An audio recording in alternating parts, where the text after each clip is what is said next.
You know what? A couple of. Sorry. Hey, you know what? A couple of years ago, I grew some flowers on my rooftop, and I particularly don't remember name of all of them, but I do remember there was one this China rainbow, and that has got nothing to do with today's video, by the way. So today in this video, I will an editing technique that I will use in one of those pictures that I clicked 2 years ago on my rooftop on a flower, and I think that's gonna be pretty exciting. So without any further ado, let's get started.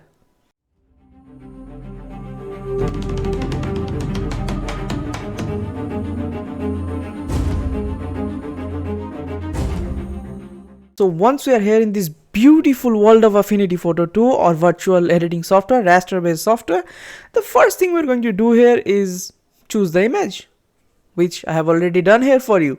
So the first thing here, after choosing the image, that we are going to do here is press Ctrl or Command J, and that will duplicate the layer just to keep it as a safe backup. I mean, the second thing that we are going to do is add some drama to the image. Let's do it fast and quick, and we will add an HSL adjustment layer right on top of this layer. So for that, click on this option and then choose HSL, then pick the red and select any color you want. I'll go with something like bluish or purple, and then press Ctrl or Command I to invert the layer. Press B to choose your brush. With a big soft round brush with white as the foreground color, just paint over these regions. I'll paint these regions, and then I'll just go for some tweaking to the color. So I'll increase the saturation, decrease the luminance. Alright, once we are done with this, let's do the next thing which I should have done earlier, that is cropping the image to a perfect ratio. So I'll just use the rule of thirds here and crop it out like this.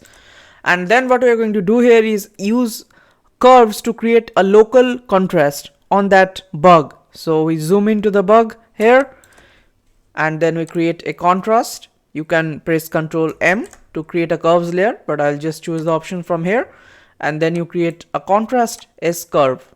Simple as that, just an S curve, normal S curve, then you press Ctrl I.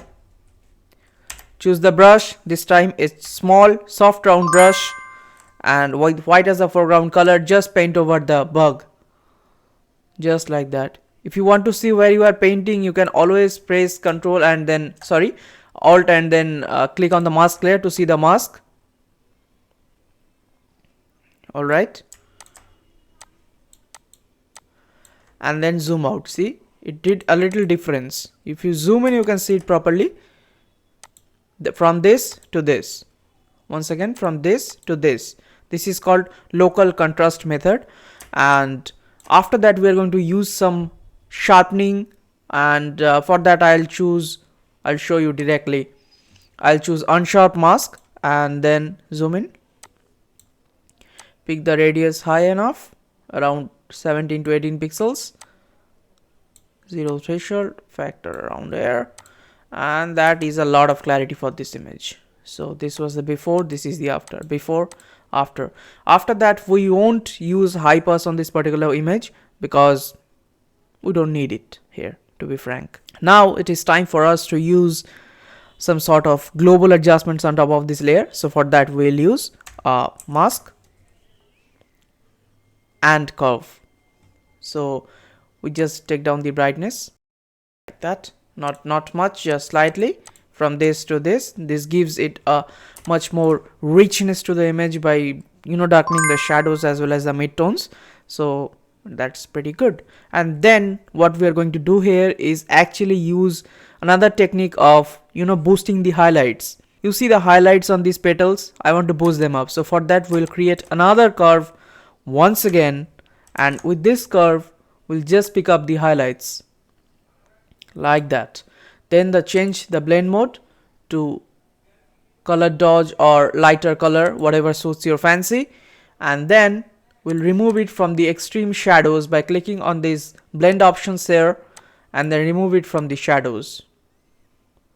This will only affect the highlights of the image, and this is the before, this is the after. This is a real subtle difference there. before, after, before, after. Now 100% is too much in this case because it is kind of eating away the details in the bug's body. So for that we'll use around 30 to 40%, or maybe let's go with 45%. Who is gonna stop me? Okay, and that is pretty much of all. Now if you want to add something for dramatic effect, you can always go and create another curve.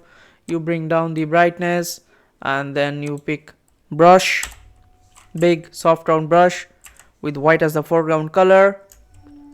Invert the curve layer, by the way, and then use white as the foreground color and then create some vignetting around the edges.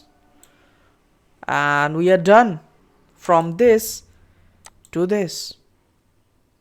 And that's all. So I hope we enjoyed this editing session today.